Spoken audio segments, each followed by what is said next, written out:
Official U.S. policy toward Israel remains unchanged, but is the U.S. slowly breaking the unbreakable bond? For the first time in history, a majority of Democrats voted to end U.S. military funding for Israel, while the White House earlier refused to confirm a Washington visit from Benjamin Netanyahu. So as public opinion shifts, is Israel becoming a liability for Washington? I'm Andrea Sankian. Today's Newsmaker is the U.S.-Israel relationship.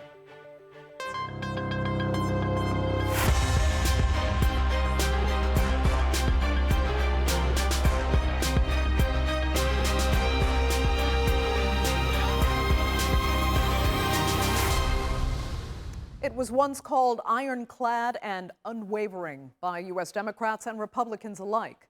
But since the Israeli war on Gaza began, the adjectives describing the U.S.-Israel bond have become less elaborate. Still, while there have been headline-making signs that the relationship is changing, U.S. policy toward Israel, including weapons funding, has not.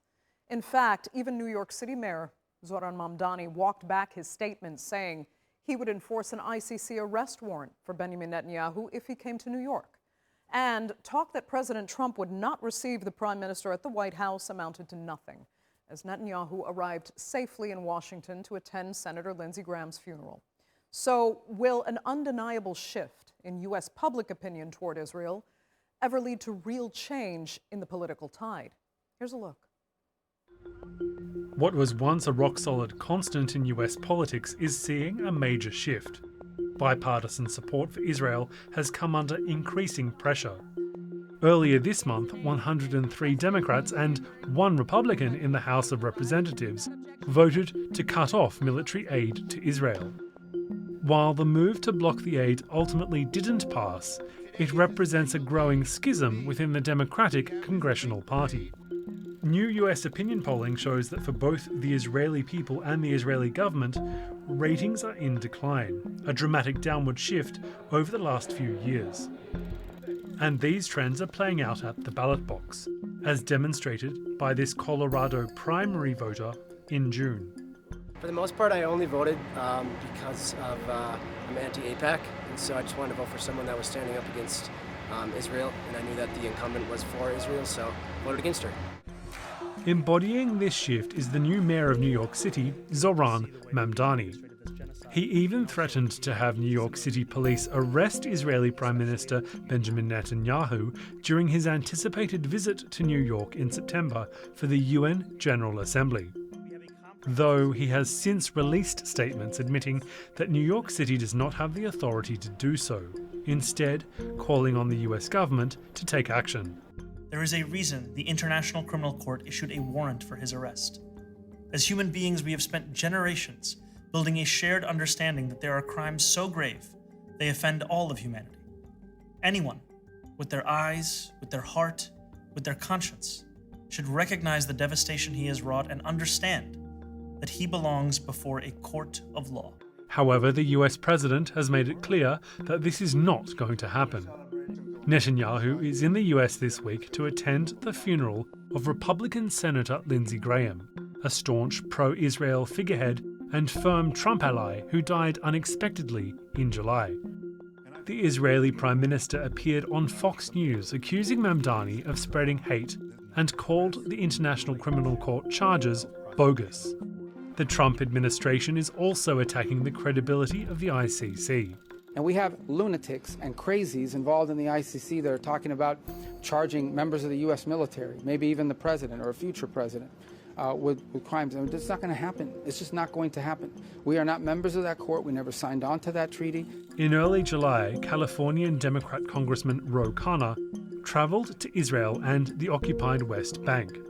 During a visit to a Palestinian village, he says his entourage was surrounded and detained by Israeli settlers with guns. I saw the arrogance in the eyes of those settlers, 21 and 22-year-olds with guns, laughing that they had detained us. The arrogance of those young IDF soldiers that my tax dollars are funding. It is the arrogance of power, of a power that has had no accountability, total impunity, and has created a toxic culture of oppression. He says that his experience and the inability of many US establishment politicians to see the scale of injustice is making him consider a 2028 run for the presidency, touting a new moral direction. In the US, political norms are being questioned, and politicians are taking note of the shift in public opinion. As the Iran war grinds on, and as more Americans view Israel through an increasingly negative lens, the bipartisan consensus of support is no longer on solid ground. So will wavering public and political support for Israel translate into actual policy change? Well, joining me now to debate that and more are from Washington, former U.S. diplomat and professor of international affairs and political science at American University, William Lawrence. From Tel Aviv, political analyst and contributor to Haaretz, Akiva Eldar. And also from the U.S. Capitol, founder of the Sheridan Media Group and former spokesman for the Republican National Committee, Kevin Sheridan. Thanks all so much for being with me. Kevin, I'll start with you. Do you think there's real substance to, reports and observations that the U.S.-Israeli relationship, that unbreakable bond, is actually breaking or, at the very least, kind of fraying? I would say strained in some places. Far more on the left than on the right. We've seen, obviously, the votes in Congress actually following the sentiment in the Democratic Party now to cut off funding for Israel, to reject AIPAC funding and campaigns. You haven't really seen it in a big way on the Republican side yet, especially amongst older Republicans. The boomer set is still pretty much in lockstep with the pro-Israel sentiment. However, on the right, the younger generation you're really starting to see it there fray. So we'll know more through this election and then in the presidential in 28. But so far, I would say strained, not broken. Okay. But I mean, just quickly, does that earlier discrepancy between, Israeli media saying there will be a meeting and then the White House saying, well, we didn't confirm any meeting, was later resolved, obviously, because Netanyahu is in Washington. But does that mean anything? Did it mean anything? Do you think there was a real issue there? No, because it's conflicting reports. And I think until we actually see something concrete from this president, we know that he's still talking to Bibi regularly. So I can't make much of that. If something actually develops out of that, I'd be surprised because they have been pretty close on this war. Obviously, it's not going perfectly. So it could rupture at some point. They both are in an election. Obviously, we've got the midterms coming up. Bibi's got his reelection. And they have kind of different aims with that. It might benefit Bibi to be at war, and it definitely does not benefit Donald Trump to be at war. So there could be a strain at some point, but right now it's TBD. Yeah. William, do you agree there? And were you surprised at all to see Netanyahu head to Washington, both, for meetings and for the funeral of Lindsey Graham? Because it seemed to some like too sensitive a time to let it happen. Well, there's a long history of Netanyahu coming to Washington when he wasn't exactly invited in a formal way or doing things that he wasn't necessarily invited to do, at least at first. So that's more Netanyahu than Washington. I think part of that kerfuffle that you were referring to correctly was that Netanyahu had probably been told he would get a meeting, and sometimes it's in Mar-a-Lago, sometimes it's in Washington, but it wasn't on the calendar. And so there was that discrepancy there. I wouldn't make too much of that, and I wouldn't make as much as the press did. But there's definitely, as the other guest said, strains in the relationship. I would say that it's even more pronounced than my co-panelist said on the younger Republican side. There's an open feud within MAGA, and a lot of the leading podcasters and other voices are very critical of Israel in an open way, in a way we've never seen before, and that dovetails with where younger Democrats are. So there's a sort of strange alliance now between younger Dems and younger Republicans over the sort of Israel has gone too far and abused our support issue. And even Trump himself, reflects that in his talk when he talks about Israel, killing too many people or going too far or, not following his instructions. That famous statement when Trump some weeks ago said, "I call the shots," when it came to Israel. All of that is part of this. And Trump does, track what's going on in the discussion circles in social media and in Washington. So, all of that to say, I agree that there's quite a few strains there, unprecedented strains. Now the majority of Democrats are voting against Israel in Congress. The majority of Americans support Palestine more than Israel. The majority of Americans are against this Iran war. So now these are slight majorities, but all of that bodes badly for the overall relationship and the sort of carte blanche and impunity that at times Israel and its settlers have been allowed to operate with because the U.S. Puts so much pressure on other countries not to push Israel in international fora, United Nations, ICJ, ICC, et cetera. And so that support of Israel continues even though there's fraying in the relationship. Right. I mean, William, when you say then we're seeing these divides in a way we've never seen before, let me pick up on that because do you feel personally that something really is set to change for the long term on a more permanent basis? Because really, we haven't seen this before. There's always been that, I mean, from Democrat to Republican, there's always been the ironclad bond with Israel that is now being questioned. Just that alone, is that something historic? Yeah, and it will 100% trend in that direction, in my opinion. I was among the 10 or 20% of Americans opposed to the Iraq war until everybody came over to my side a few years later, after we were all called traitors. And I've been accused of worse when it comes to criticism of Israel. And yet everyone's sort of coming over in my direction now in large numbers. And so, I think that the big shift started around the 2008 war and 2014 wars, and it built and built. And then notwithstanding Israel's right to defend itself after October 7th, it took that right and squandered it by the way it treated the Palestinians and engaged in genocidal levels of violence, whatever word you termed. I was at one event recently where they said, well, let's not use the word genocide because it's offensive. Let's use ethnic cleansing instead. But whatever words you choose to describe this and acknowledging the triggering aspect of those words. The slaughter in Gaza was unacceptable. The Seven Front War, the way it was conducted, was unacceptable. It was bad for Israel. Okay. And so all of this, bodes for some sort of major change in the coming years. It's hard to tell what happens in 5 years or 10 years, but the change is coming. Yeah, so Akiva, how is this playing out in Israel? And is the general Israeli public genuinely afraid of losing U.S. support? I mean, it must be difficult enough for Israelis to see public opinion in the United States swing the way it has, but if it translates eventually into political policy, Israelis do have a lot to worry about in that case. Yeah.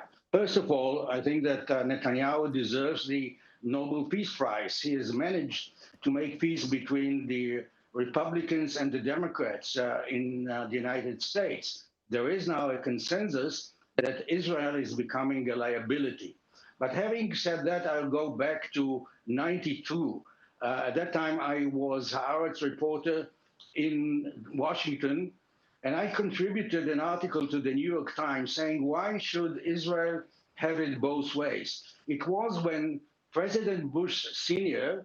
demanded that Prime Minister Shamir will make a clear decision whether he is with us, with the United States, following the Madrid process, with a two-state solution, with putting an end to the conflict, because it is a fundamental interest of the United States, or he wants to keep expanding the settlement movement and to make irreversible reality on the ground. Now, Shamir said he can have it both ways. And guess what?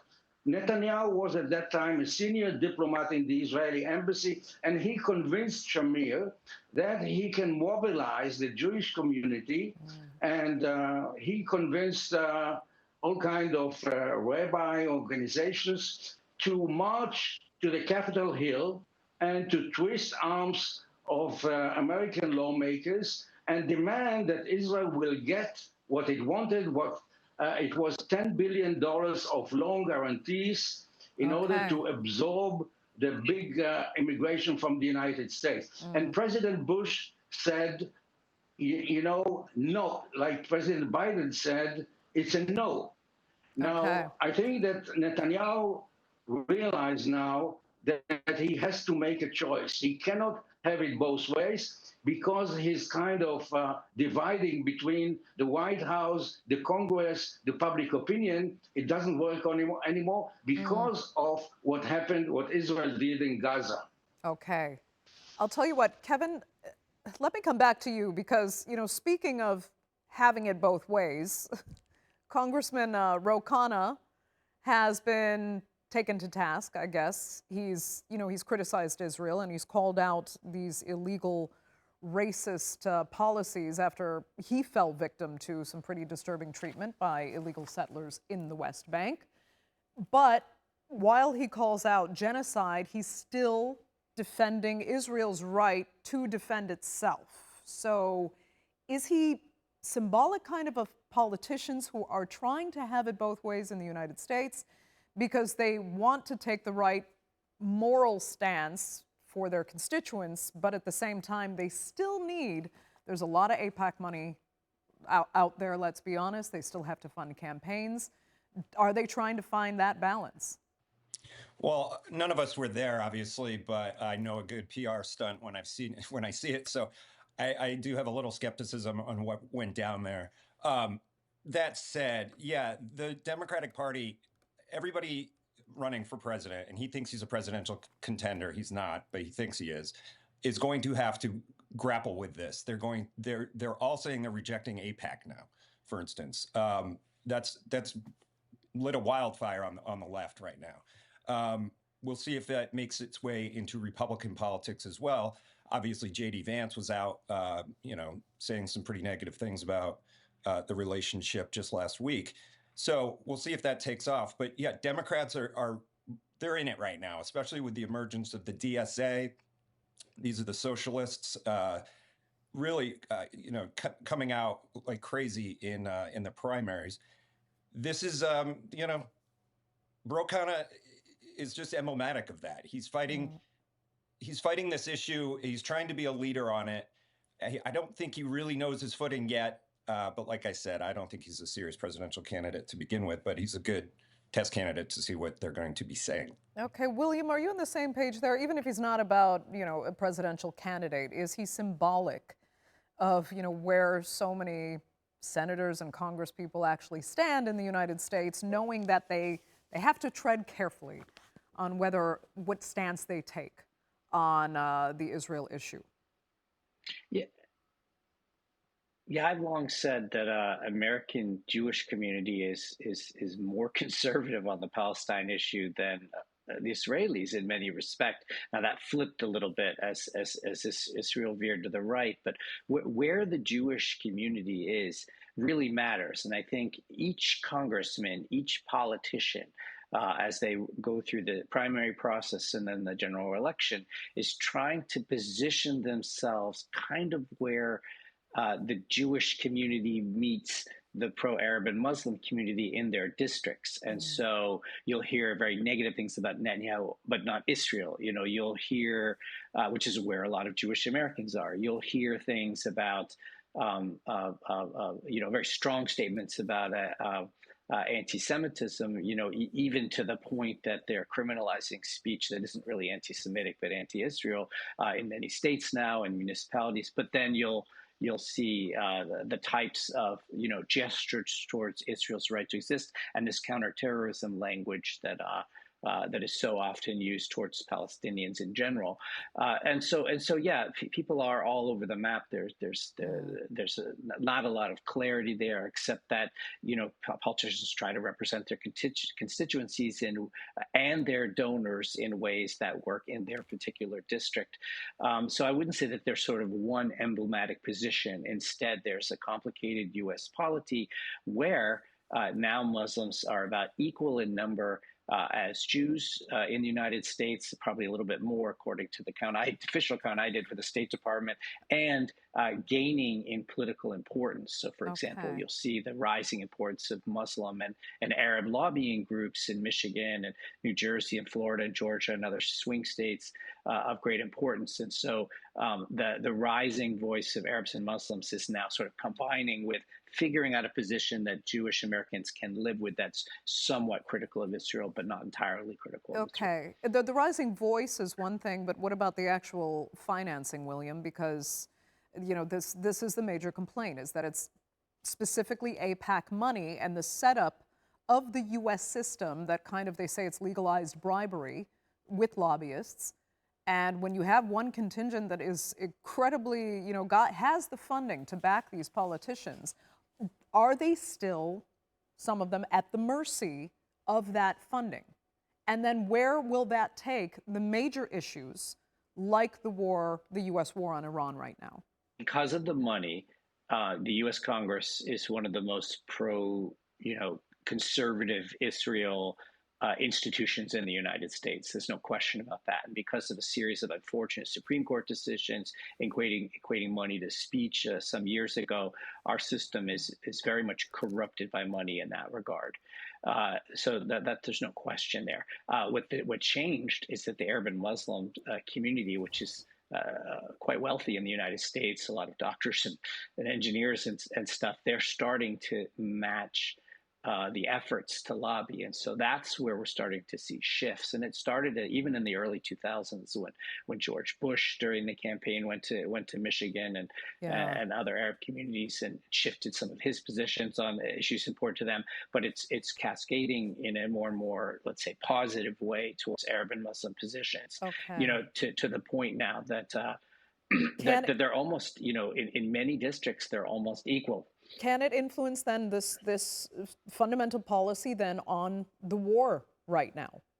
Yeah, 100%. You know, but there's a difference between political actions and actions that actually affect the relationship. So, you know, ultimately in the end, what the U.S. says or symbolic votes in Congress won't really affect Israel in a large way. It's a systemic support for Israel that systemically supports ethnic cleansing type and very a large degree of killing and arresting and detaining and maiming of Palestinians. But if we get actual things that affect it, we went through an exercise in this with Egypt some years ago where they started to cut aid over human rights issues, 10% at first. But if it starts to get to the point where the aid is cut, which could happen, and that other red lines are drawn for Israel, then it will start to see real impacts. And if I could add one thing, right now it's sort of personalized. We know Trump doesn't like Netanyahu very much. He tells Netanyahu to stop from time to time, but it's just one man telling another man what he can't do. This change needs to be more systemic rather than just based on that relationship. Okay.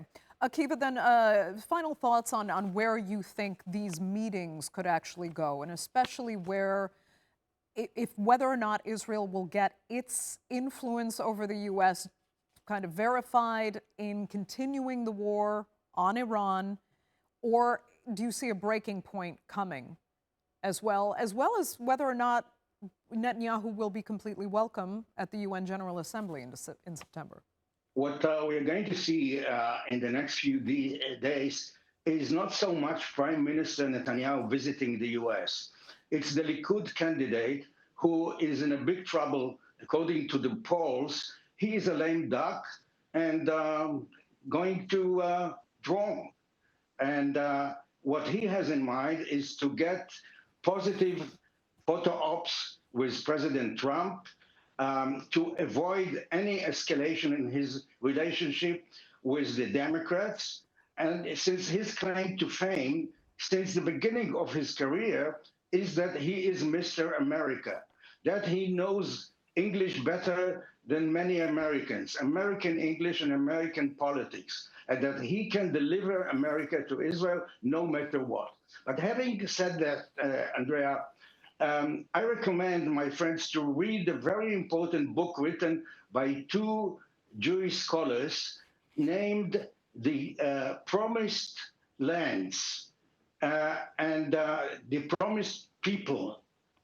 And it talks about the genuine relationship between the Jewish people and the American people. They both believe that they are the chosen peoples. So relationships and presidents and prime ministers come and go. And I believe that, as I said before, Netanyahu is a lame duck, and he's about to lose, after 15 years, his grab of the Israeli people, this magician. Okay. And the next prime minister, the next government is going to change dramatically.